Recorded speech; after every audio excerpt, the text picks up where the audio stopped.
今節嘅內容係提及一啲所謂嘅音響方法學嘅一啲細節啊，一啲心法。但係你睇翻個事實啦，客觀數據，我 channel 嘅所謂以往嘅技術片啊、心法片啊，其實就冇乜人睇啊。咁啊，相反啊，你講 product 嘅你講啲某啲牌子啊，咁啊啲 view 數咧、啲收視咧又高好多，咁反映嗰啲乜嘢咧？即係個公海啦咁講啊，其實都係注重翻嗰啲價錢啊、牌子啊、product 啊。然後忽略一啲思維邏輯啦，或者啲好細微嘅諗法啦，甚至所謂呢啲嘅技術啊、心法啊等等啦。譬如公海有好多轉咗牛角尖嘅玩家啊，或者某啲派系嘅玩家又未必接受到啲內容啊。咁唔緊要嘅照消化下先啦。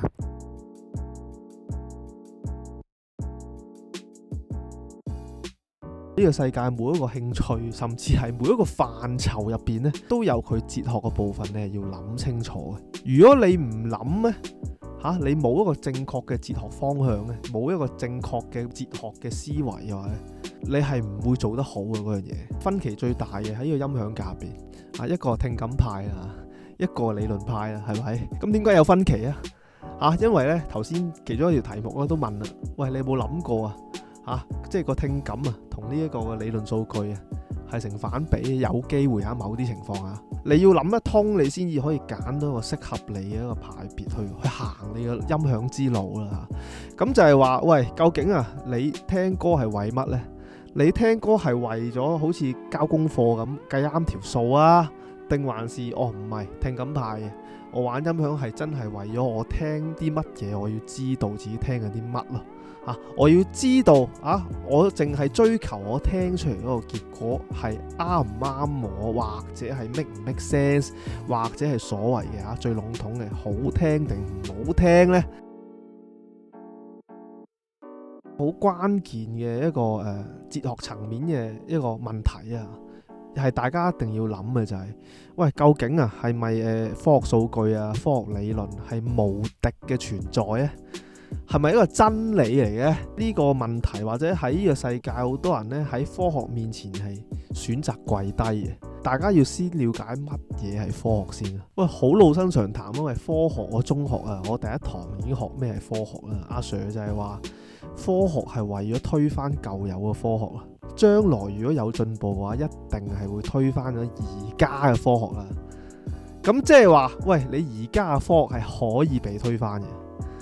既然可以被推翻嘅，點解你會覺得而家嘅科學係無敵嘅存在啊？初中嘅科學有多都係俾高中嘅科學推翻咗噶啦。大學嗰陣時又再深化翻你高中嗰陣時嘅科學啦，係咪？甚至有啲嘢都係會再推翻咗噶啦，係咪？即係喺呢個過程之中你喺哲學嘅層面嚟睇如果你覺得科學係無敵嘅存在咧，係一定啱嘅，一定係唔會錯嘅話呢，咁就代表你好難繼續進步啦。諗好啦，咁到咗中學嘅第二堂啦，咁阿 Sir 又同我講啦，科學呢係要做實驗嘅。OK， 咁點解呢？因為呢，你唔做實驗，你點知個科學係反唔反映到個現實啫？換句話講科學同現實中間係有個過程，係叫 application 應用理論同埋現實中間係要有一個應用到嘅過程嘅。嗱，其實係想帶出做實驗或者叫測試其實先至係最科學嘅嘢即係永遠人呢即係好多人唔少人公海有好多人呢都係永遠揸住你個科學你覺得你揸住呢個科學，你跟住呢個科學呢，你就係行緊科學，但係其實唔係因為你嘅思維根本就唔科學如果你有一個科學嘅思維調翻轉咁講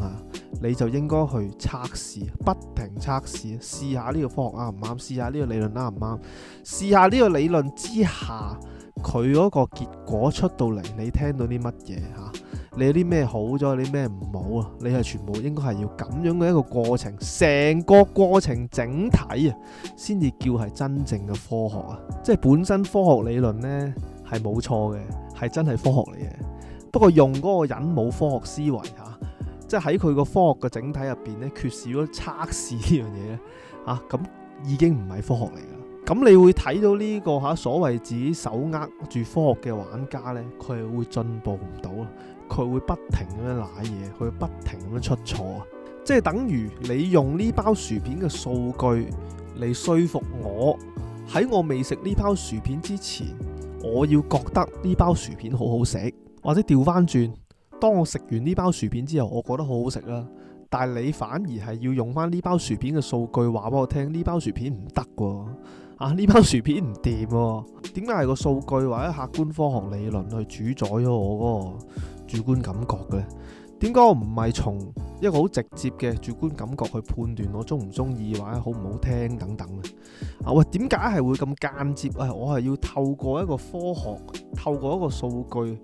去決定我覺得好唔好聽咧？即係個邏輯或者個次序係咪調轉咗呢？嗱，有啲情況嘅，咁就係譬如外國啦。外國咧係一個冇乜得可以測試啊，你唔係件嘢可以攞上手去聽啊，好唔好聽係冇啊，唔得啊，係咪先？咁嘅情況咧，喺呢個消費嘅模式之下呢，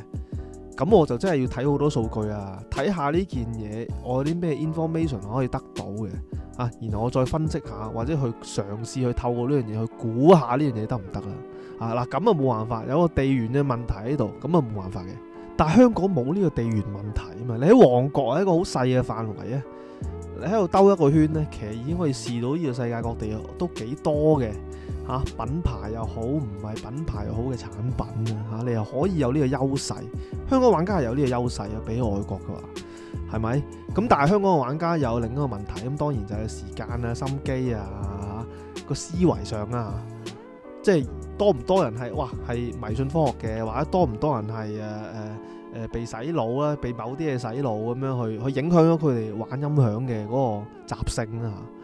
咁明明香港係有個優勢喺度，諗好簡單啫嘛，唔好講地唔地緣啦。喺我哋而家 LD 嘅呢個情況之下呢，喂，其實都係一部手機可以揀到咁多方面，你係可以試勻晒啦但係你有冇問過自己？點解你偏偏咧試都唔試，一開頭就揀 LD 啊？講真，你真係問自己再加多個問題，你究竟喺呢方面屬唔屬於半桶水啊？你對呢個現今嘅我當你電子定還是係物理學你係咪去到一個專家級去到科學家級數大部分咧，我睇死你哋都唔係。有咩人係要理論排第一呢？其實真係行內嗰啲工程師廠方開發人員嗰啲人就真係好需要科學排第一嘅，亦都係事實咁但係都唔代表聽感唔緊要啦。咁佢哋譬如我講嘅地方嚟 Anson 咁，佢都係兩者兼得嘅，聽感又要研究科學領域又要研究咁樣嘅咁你啲嘢先做得好喎。當然個現實呢係即係譬如你香港人好忙係咪？咁你一定係我有提及過資訊簡化即係大家都係一定係諗辦法喺最少嘅時間、心機、錢之下，要攞到最多嘅資訊咧。有啲咩好嘅 product 我想知有啲咩好嘅技術幫助到我，令到我聽翻嚟嘅嘢好聲啲嘅嗰啲技術嘅情報嘅資料，我要喺最有效率嘅情況之下要得到咁但係就係因為咁樣呢，你就欠缺咗最重要嘅嗰一樣嘢。就係測試道聽途說羊群心理嗰啲呢咁100%唔係科學喺我心目中唔係，其實全世界都知好多人都係迷信科學嘅，包括啲大廠啲商家佬唔少人都知道有呢樣嘢知道啲消費者有呢個咁嘅心理呢，咁就會有賺錢嘅空間喺度，咁所以先會走出一種衍生物呢，就叫做商家科學啦，我稱之為咁其實基本上即係商家咧 up 一啲或者發明一啲科學數據理論等等啦，咁就基本上係捉你哋班消費者心理。咁舉個例子咁譬如而家嘅 LD 係噶啦，啲數據咁靚仔靚聲啲呢套 HiFi 咁佢嘅嗰啲嘅失真率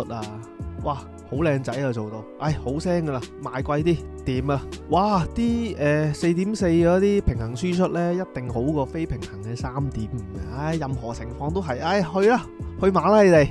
買啦，你哋買4.4得噶啦，3.5嗰啲垃圾嚟。哇 DSD 又係 Sony 發明嘅大佬一定係最好聲嘅，咁多 format 之中咁有好多位咧，有啲人會撲出嚟喺度拗嘅同你你點證明到啊？或者喂，呢個世界係逃唔出呢個物理學嘅。嗱，個現實就係咧，喺音響入邊咧，我齋講音響啊，係有唔少嘅情況咧，係個科學同個結果咧係有少少違背，或者係個科學解釋唔到個結果嘅，又係楞咗去嗰啲腦放啦，係咪先？或者係你聽錯嘅心理作用啫。如果你即係做嗰個實驗，你懷疑係腦放啊，咁應該每次實驗都係 random 啦個結果。但係又唔係喎，喂，原來有規律嘅，喂，點解次次都係咁呢？咁呢個係咪真係腦放呢？咪如果調翻轉，你係真係啲科學嘢好叻仔嘅，你係好應該咧用呢個科學作為一個工具啊，去幫手揾翻嗰啲空白位出嚟啊！點解啊？以往有好多嘅有某啲嘅情況係科學理論解釋唔到個結果呢。下一個重點呢，就係個標準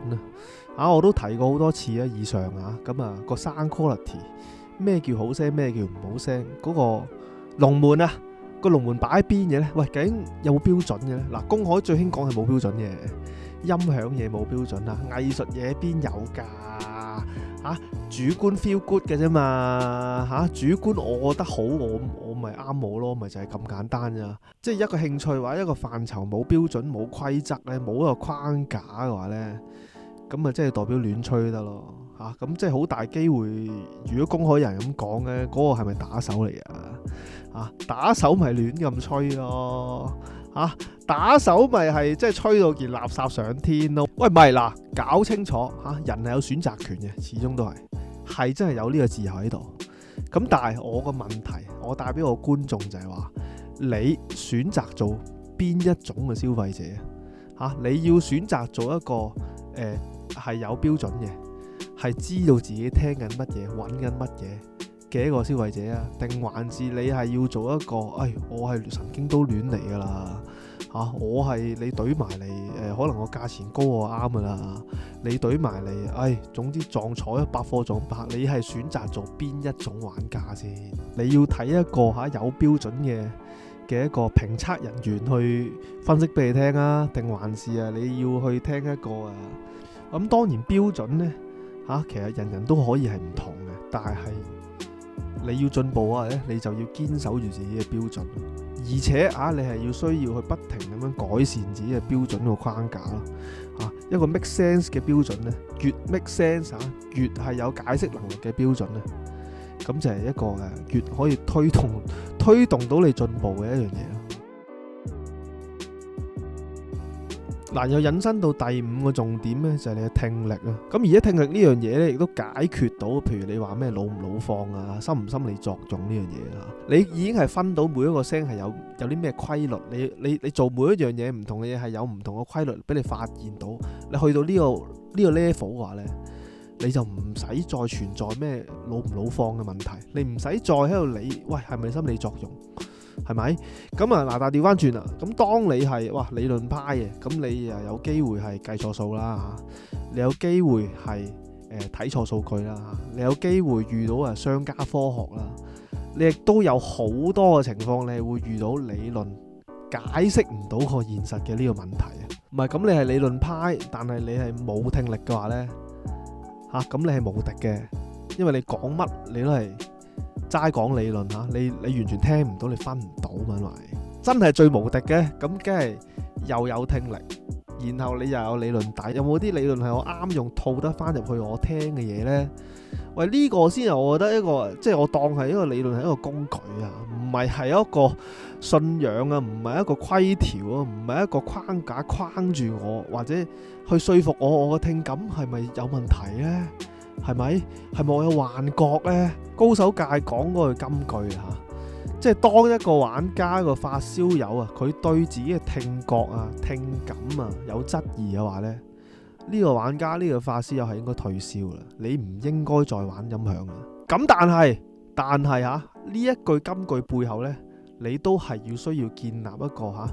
即係有翻啲水準嘅聽感，你先至可以大大聲話俾人聽，喂，個聽感係點喂，我聽感係啱嘅應該跟住個聽感方向行嘅。